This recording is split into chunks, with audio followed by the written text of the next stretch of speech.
Hi, I'm Cami. I go to Family Church Gardens. I grew up in South Dakota, going to church with my family. My parents were highly involved in church. My grandparents as well, always telling us that God loves us and the stories of the Bible. But to me back then, it just felt like stories. It didn't really feel like it mattered. It didn't have an impact on my life. We said our rehearsed prayers and we were good people. And I thought that's what being a Christian was. My sister and I went off to college and we were crazy to say the least, and had a lot of fun and maybe made some not so great choices. But I always thought that Christians were boring. And so I was like, well, I'll do it later. And it never really worked out that great. So then I got married in 2010 and I moved to Florida, so moved across the country in 2011. I had a baby in 2012.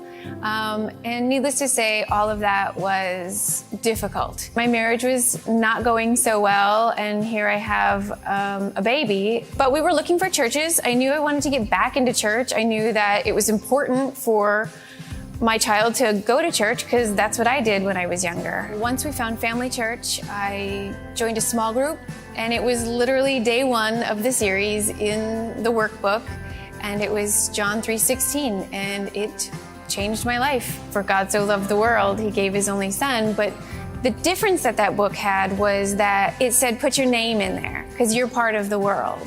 And the light went off. It was just like, oh, God loves me so much that he sent Jesus.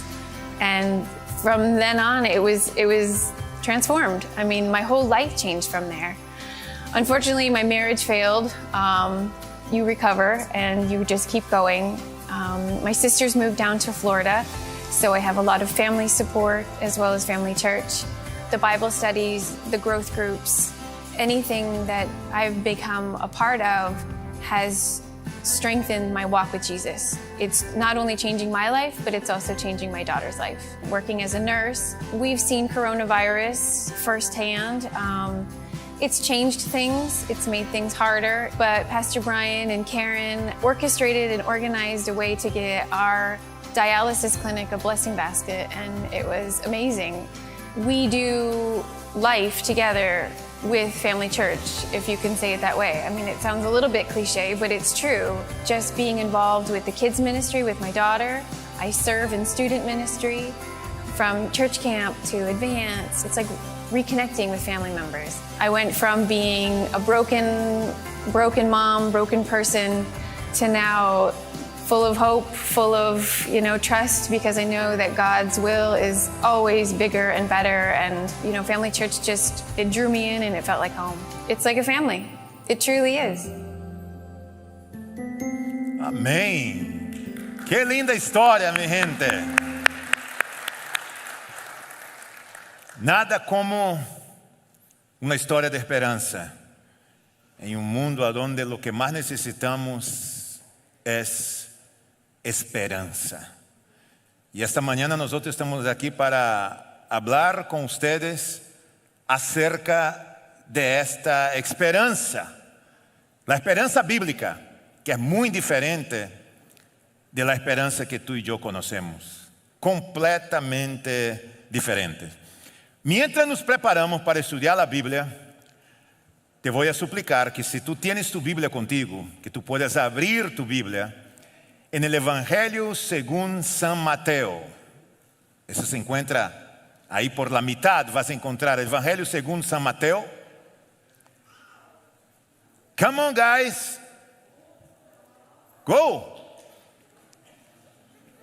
Bueno, los niños van a colocar ahí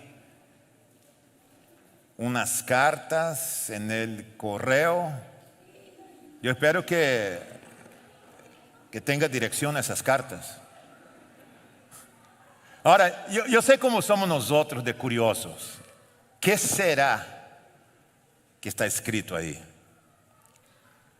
Mira, te voy a poner aquí en la pantalla otra vez los horarios para que tú sepas lo que es que esos niños están pidiendo en esas cartas. La respuesta te vamos a dar el día 23, miércoles, como tú puedes ver ahí, a las 6 de la tarde, 6:30, y a las 8 de la noche. Pero el jueves tenemos un servicio bilingüe, inglés en español. Tome su foto, eso mismo. Tú tienes amistades que hablan solamente inglés. Esa es una gran oportunidad. Cuando hablamos de Navidad con sabor, estamos hablando de sabor caribeño, mi gente. Si tú eres aquel que sabe un poco de merengue, un poquito de bachata, de salsa, esta Navidad es una Navidad caribeña, con acordeón, con las tamboras, y tú tienes que venir listo para disfrutar, porque va a ser increíble. Una gran oportunidad para disfrutar Navidad con sabor, y ahí vamos a revelar lo que es que los niños colocaron en esas cartas para que tú tengas una idea de lo que va a pasar en la Navidad. Regresando a la palabra de Dios, al estudio de la Biblia. Antes de leer Mateo, yo quiero aquí mandar un saludo a algunas personas que se conectan con nosotros en muchos lugares. Tenemos una familia que se encuentra en Argentina, en Buenos Aires. La familia Manchinelli, Christian y su familia vinieron una vez aquí. Todos los domingos se reúnen. Christian, saludos para ti, te mandamos un abrazo. La señora Anair Glades, fiel, de cada domingo. Ella está conectada desde Montevideo, pero aquí cerca, mi gente, aquí en el Doral, en Miami, hay unas jovenazas allá de Venezuela que hace poco tiempo llegaron aquí a los Estados Unidos. Son hermanas, entre ellas está la abuela Petra, pero yo voy a mencionar los nombres porque le dije que iba a mencionar.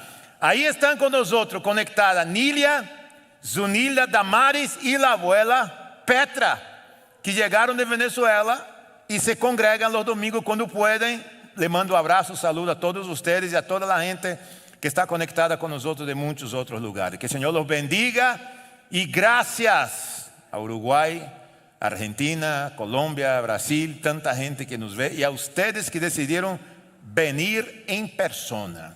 Que el Señor te bendiga. Cuando tú escuchas la palabra esperanza, piénsalo conmigo por un momento. La palabra esperanza. ¿Qué es lo primero que viene a tu mente? Sin tener que alzar la mano, esperanza, ¿qué es lo primero que surge en tu cerebro cuando tú escuchas esa palabra? Bueno, yo pienso que cuando uno escucha la palabra esperanza, uno tiene expectativas de que algo va a ocurrir. Pero, aunque tenemos la expectativa, no necesariamente ocurre lo que nosotros quisiéramos que pasara con la esperanza. La esperanza humana, si así la podemos decir, es algo que tú tienes expectativa, pero no es una esperanza segura. ¿Has encontrado a alguien como yo he encontrado algunas personas por ahí y les pregunto, ¿cómo está? Bien, salud. Y lo primero que me dice, aunque yo no los he preguntado, pero es la misma culpabilidad de la gente, ¿te sabe? Pastor, yo espero ir ese domingo a la iglesia. Pero yo ni siquiera pregunté nada, pero como vino el pastor y no ha venido. Yo espero ese domingo venir a la iglesia. Primero Dios, yo estaré ahí. Y no viene. Entonces, echamos la responsabilidad de nuestra esperanza sobre algo o alguien. En ese caso, Dios. Dios es responsable. Yo no fui porque Dios no quiso que yo fuera. ¿Has notado que los hispanos siempre hacemos eso? Primero Dios, si Dios quiere. Y yo le digo a la gente, sí, Dios quiere que tú vayas, pero tú no quieres ir, pero Él quiere. Estoy seguro que Él quiere. La esperanza humana, ella es completamente diferente. ¿Por qué? Porque puede que suceda o que no suceda. Por ejemplo, nosotros los colombianos esperamos que Colombia se recupere en las eliminatorias. ¿Verdad? Porque después que pasó con Ecuador, mis amigos y hermanos colombianos desaparecieron de las redes sociales. Yo no sé por qué. Pero esperamos que Colombia se recupere. El único problema es que el próximo partido es contra Brasil. Entonces puede que se dé y puede que no se dé, uno no sabe. Pero esperamos que algo ocurra. Entonces la esperanza nuestra siempre tiene que ver con algo que queremos que suceda y que pase. Esa es la esperanza humanamente hablando. La palabra en sí, la palabra esperanza. Somos positivos con relación a esa palabra, es verdad, pero no necesariamente se da como quisiéramos que se pudiera dar. Ahora, cuando hablamos de la esperanza bíblica, la palabra esperanza, bíblicamente hablando, es diferente de cuando tú dices así, yo espero que mi matrimonio mejore. Tú esperas que tu matrimonio mejore. Yo espero que el país mejore. Tienes una esperanza, pero es una forma de decir, yo espero que ocurra tal cosa. Y uno se pone a esperar para ver lo que pasa. Esa es la esperanza humana. Pero la esperanza bíblica no es ojalá, a ver si, espero que. La esperanza bíblica es completamente diferente de la nuestra. Porque la esperanza bíblica es una esperanza segura, firme, que tú esperas algo, aun que tú no sabes lo que va a pasar, pero tú tienes expectativas acerca de esto. Porque la esperanza bíblica, ella está fundamentada en la palabra de Dios. Mira lo que dice la Biblia. Antes de leer Mateo, déjame leer Romanos 8, 24 al 25. Escucha lo que dice acerca de esa palabra tan linda llamada esperanza. El 24 del capítulo 8 dice, porque en esa esperanza, que es una esperanza que no avergüenza, fuimos salvos en el tiempo pasado. Pero la esperanza que se ve no es esperanza. Como decimos en México, ¿agarraste la onda? La esperanza que se ve no es esperanza. ¿Quién espera lo que ya tiene? ¿Cómo tú vas a esperar algo que tú ya tienes? Si tú ya lo tienes, no es esperanza. Pero si esperamos lo que todavía no tenemos, esa es la esperanza bíblica, en la espera, mostramos nuestra constancia. Entonces la esperanza bíblica no es un deseo cumplido. La esperanza bíblica no es un favor que Dios va a realizar para mí. La esperanza bíblica depende 100% de Dios. ¿Y sabe lo que tiene que ver la esperanza bíblica? Con sorpresa, porque a Dios le fascina sorprendernos y le fascina ver cómo reaccionamos a la sorpresa que Él nos da. Esa es la esperanza bíblica. Y cuando hablamos de Adviento, la palabra Adviento significa de que algo estar por venir. Significa llegada. Es la llegada en ese caso, de Jesucristo que va a llegar. En caso de Amy, que está esperando sus gemelitas. Y la mamá, como cualquier madre, cualquier padre, prepara el cuarto. Pinta del color que cree que es adecuado. Compra la ropecita del baby. El baby no ha llegado, pero se espera y se sabe que él va a venir. Hay mucha expectativa con relación a la llegada del baby. Entonces, mientras no llega, los padres se preparan. El Adviento es igual. Es la preparación para la llegada del Mesías que se culmina en la Navidad. Pero antes de la llegada de Jesucristo, ¿qué fue lo que sucedió? ¿Qué fue lo que pasó? Y ahí lo que hacemos nosotros en la iglesia familiar es que tomamos la palabra gozo, amor, tomamos esas palabras, esperanza, y analizamos cada domingo essas palavras para culminar entonces con la llegada, que es el nacimiento de Jesucristo. Pero ¿qué fue lo que pasó antes de su llegada? Para eso es el Adviento. Es la llegada, la expectativa de que algo va a ocurrir. Cristo Jesús va a venir, va a llegar. El libro de Malaquías, que es el último libro del Antiguo Testamento, y cuando tú tomas los dos testamentos, de un lado está el Antiguo Testamento, mayormente escrito en hebreo, y el Nuevo Testamento, escrito en el griego koiné, el hebreo y el griego. Malaquías es el último libro del Antiguo Testamento. San Mateo, el Evangelio de San Mateo, el primer libro del Nuevo Testamento, el primer Evangelio. Entre Malaquías, el último, y el Evangelio de San Mateo, que es el primero, hay un espacio de 400 años. Imagínate tú. 400 años entre los dos libros, o el libro y el Evangelio. Durante esos 400 años, que son llamados de 400 años de silencio, puedes estudiar acerca de esto. Durante 400 años, Dios no habló, no hubo profecías, no ocurrió milagros. Durante 400 años no hubo ángeles, no hubo manifestaciones, silencio en el plan divino de Dios. ¿Se puede imaginar el pueblo de Israel orando a Dios, clamando a Dios por un periodo de 400 años y Dios simple y sencillamente estuvo en silencio? Silencio total, 400 años de silencio.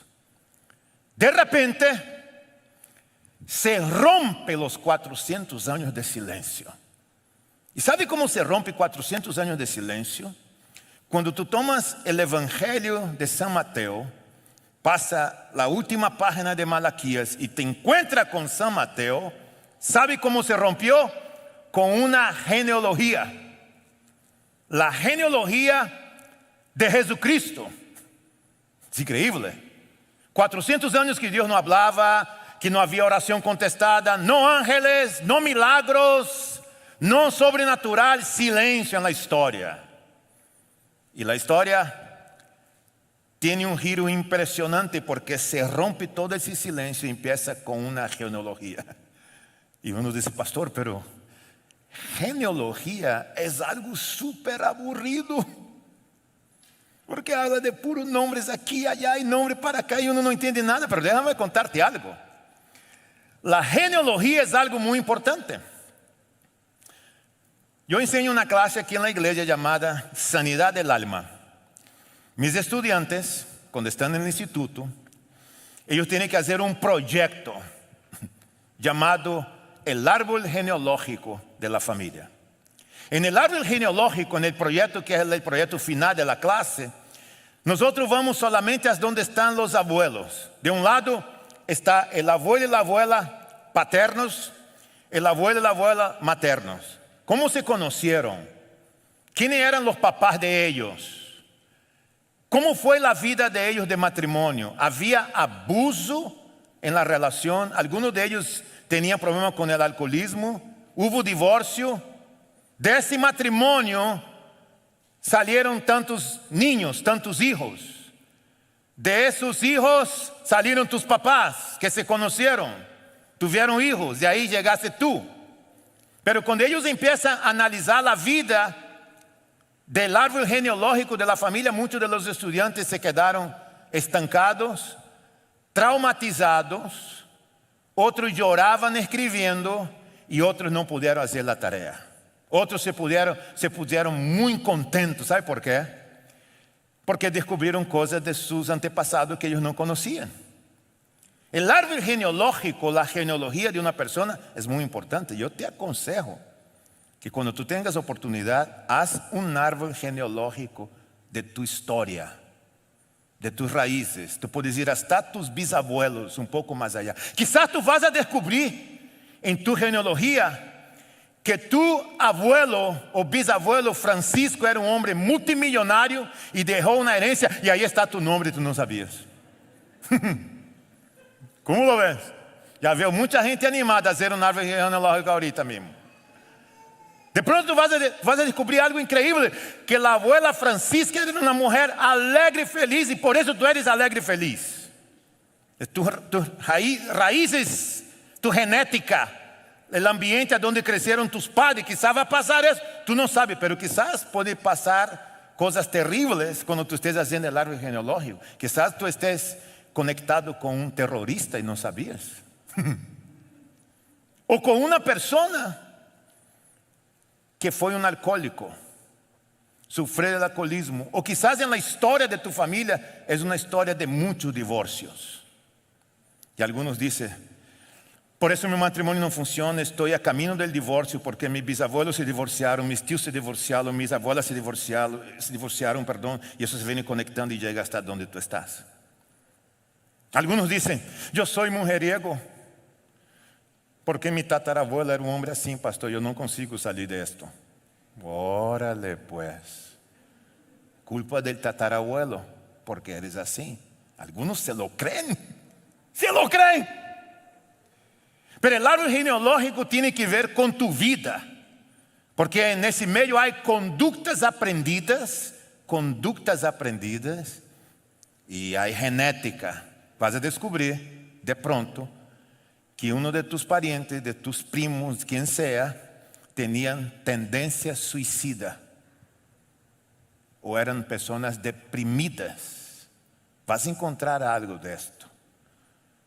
Intenta descubrir cuáles de tus parientes fueron personas que más influenciaron a tus padres y que más te han influenciado a ti.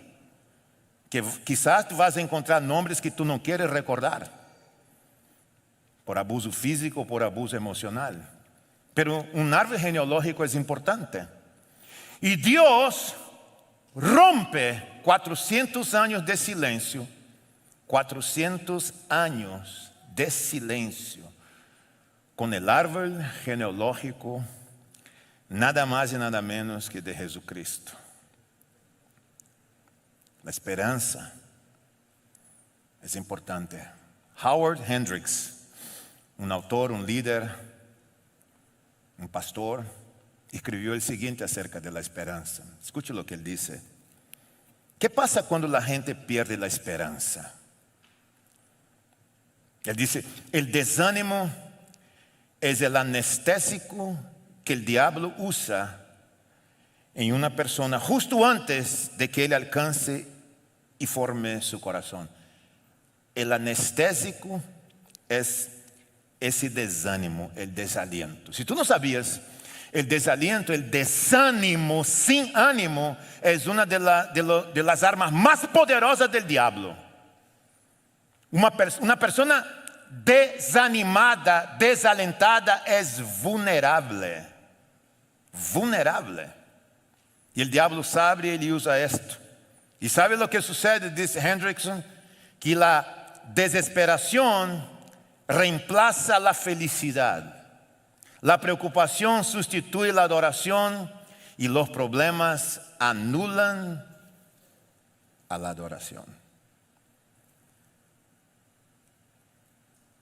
Por falta de esperanza, hay mucha gente que han perdido por completo la esperanza. Pero hay muchas personas que sufren hoy día y están sufriendo porque no saben de dónde viene el problema que tiene, la situación que tiene y la forma de cómo están viviendo sus vidas. Yo vengo de una familia a donde yo no conocía la historia de mi padre, hasta después de casado y ya con 3 hijos, que intentaba descubrir por qué tenía una bronca con mi papá. Pasaba algo, lo quería, lo amaba, cada vez que iba le llevaba un regalo a él a Brasil, pero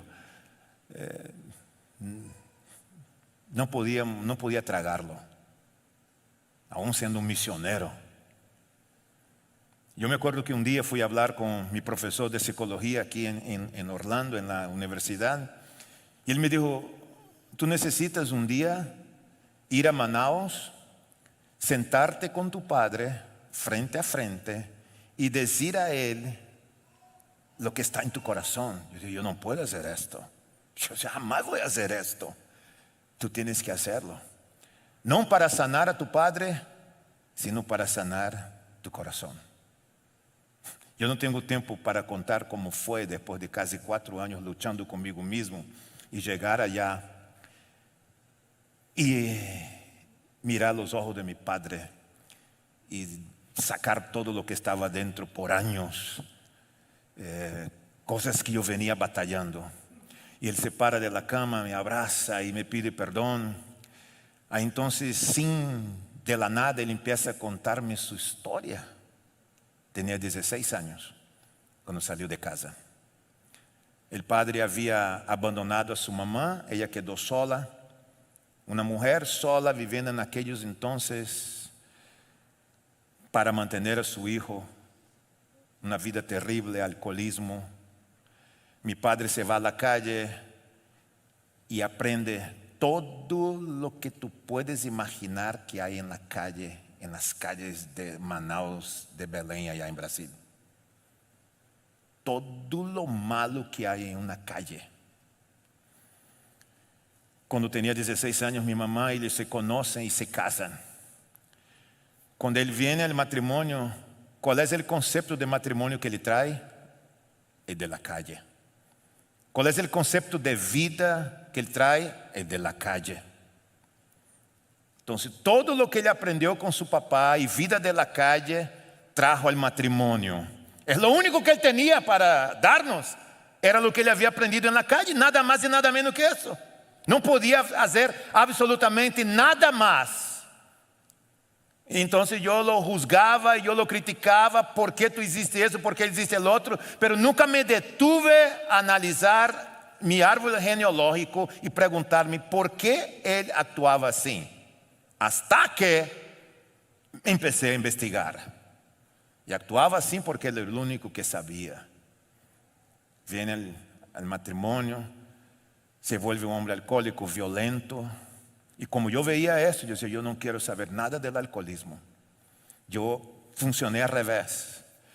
Y mis hermanos, porque era mucha violencia en la casa, mis hermanas, crecimos con mucha violencia, mucho grito. Entonces yo notaba que como que esa cosa era parte de mí, que eso estaba influenciando mi vida. Entonces cuando yo me caso con Simone, la única escuela de matrimonio que yo tuve era la escuela de mi mamá y mi papá. Y la única escuela que ella tuvo era la escuela de la mamá de ella con su papá, que se divorciaron. Y la madre se quedó sola con 7 hijos, siendo él un militar. ¿Te imaginas lo que es la historia de esas 2 personas que ahora deciden vivir su vida juntos? Fue un desafío. Pero lo que cambió la historia de todo esto fue cuando tuve un encuentro personal con Jesucristo. ¿Sabe por qué?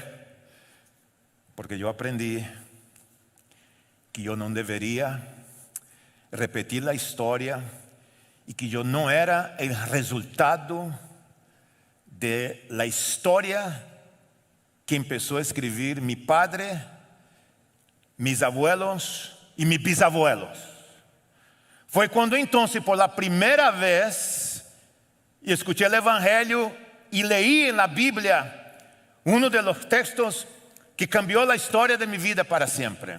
No lo entendí en el inicio, pero lo leí una y otra vez. Lo leí una y otra vez y es el texto que se encuentra en 2 Corintios, en el capítulo 5, en el versículo 17.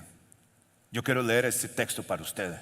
Quiero que ustedes lo apunten en su hojita, en algún lugar, y lo voy a leer de una vez, porque ese es el texto que realmente transformó mi forma de pensar como creyente, transformó mi manera de pensar de cómo ver mi pasado y cómo ver mi futuro.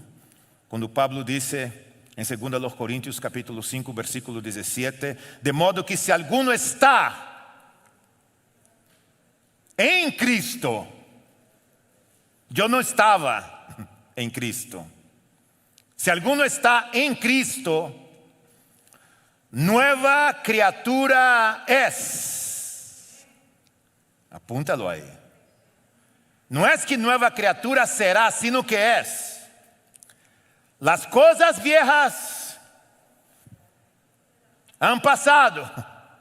Não posso viver de meu passado, não posso maldecir meu passado, não posso alimentar-me de meu passado. As coisas viejas han passado, é aqui, hoje, presente, todas são hechas nuevas. Isso cambiou minha história. Dejé de condenar mi passado, dejé de actuar como víctima, porque muitos de nós somos víctimas. Y decimos que somos lo que somos gracias allá atrás.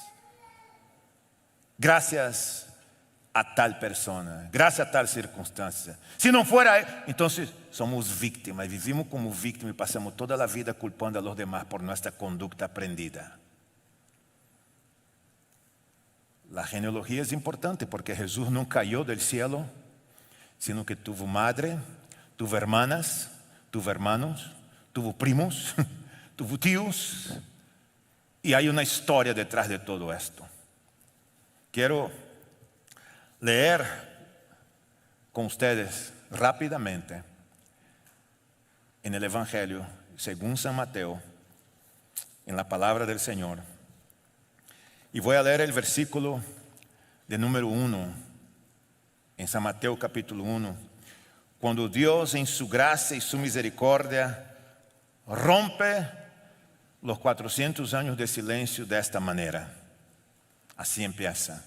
Tabla genealógica de Jesucristo. Podría ser tabla genealógica de María, tabla genealógica de Francisco, tabla genealógica de Juan, de David, de José, tabla genealógica de Nancy, tabla genealógica de Pedro. Solo necesitas quitar el nombre de Jesús y poner tu nombre. ¿Y qué nombres tú pondrías en esa lectura?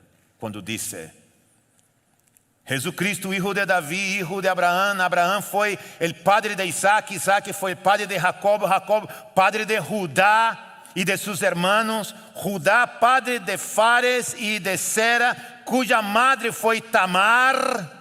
Fares, padre de Hezrón, Hezrón, padre de Aram, Aram, padre de Aminadab, Aminadab, padre de Nasón, Nasón, padre de Salmón, Salmón, padre de Boz, cuya la madre fue Raab o Raab, Boz, padre de Obed, cuya madre fue Ruth, Obed, padre de Isaí, Isaí, padre del rey David, David que fue padre de Salomón, cuya madre había sido la esposa de Urias.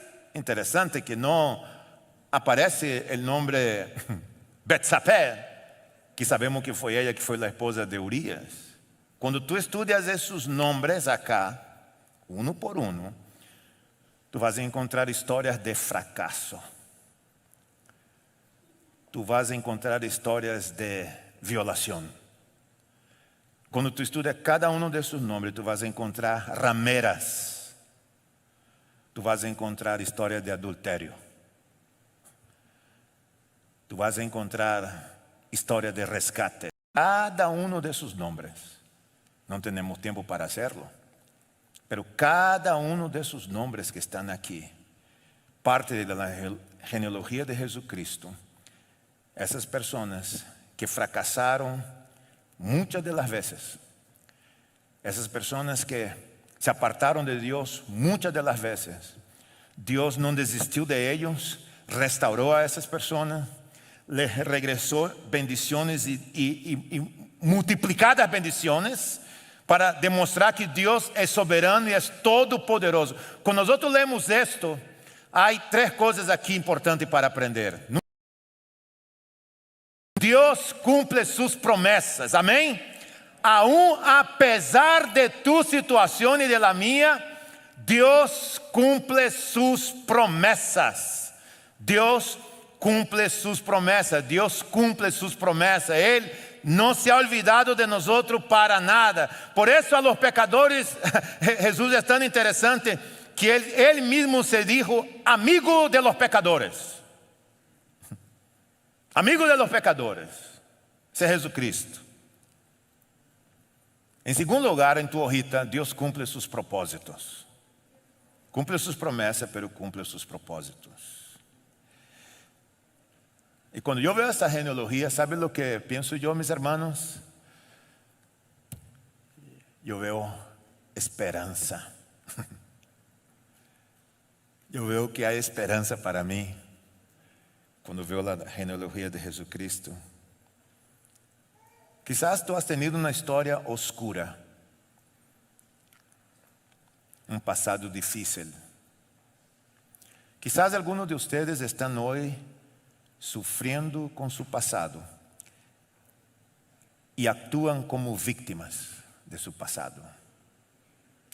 Ah, si yo, y si no hubiera, y por qué hicieron, no debería haber, y tú puedes escribir lo que tú quieres. Las personas que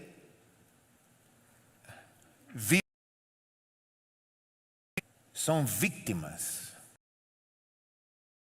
buscan toda su vida buscando culpables y nunca van a encontrar, porque la víctima nunca se ve a sí mismo como responsable. La víctima siempre dice: alguien es responsable de mi situación. O es el gobierno, o es el clima, o es mi mujer, mis hijos, el sistema, las amistades, mi pasado, mi historia. Alguien es el culpable de la situación en que yo me encuentro. Yo veo familias y individuos, personas que sufren diariamente por no entender y no lograr entender, sobre todo los cristianos, que nosotros cuando estamos en Cristo, nuestra posición cambia. El que está en Cristo, el asunto no es un cambio de ética moral, el asunto es un cambio de posición. Antes sin Cristo, ahora en Cristo, la posición es buena. Por último te quiero decir esto en tu punto número 3. Dios mantendrá su promesa y cumplirá su propósito en usted. Hazlo personal. Usted puede tener esperanza. ¿Tú lo crees? Puedes tener esperanza. No debes vivir como víctima. Debes vivir como hombre o una mujer lleno de esperanza. Quizás tú seas el único creyente en tu casa, en tu linaje genealógico. Quizás tú seas el único creyente. Tus padres, tus amistades se levantan contra de ti. Quizás en tu casa tú eres el único que no eres alcohólico. O quizás algunos de ustedes están sufriendo con el alcoholismo porque dicen: como mi papá fue, como mi bisabuelo fue, como mi tatarabuelo fue, entonces ese es algo que yo no puedo evitar, ese es mi destino. Esa es la famosa cultura fatalista. La cultura fatalista. Yo nací así, soy así y moriré así. Nací pobre, seré pobre. Nadie de mi casa fue a la universidad, yo no voy a la universidad. Todos eran depresivos, soy depresivo. Esta es la mentira más grande que el diablo ha colocado en la mente de muchos creyentes. Mis queridos,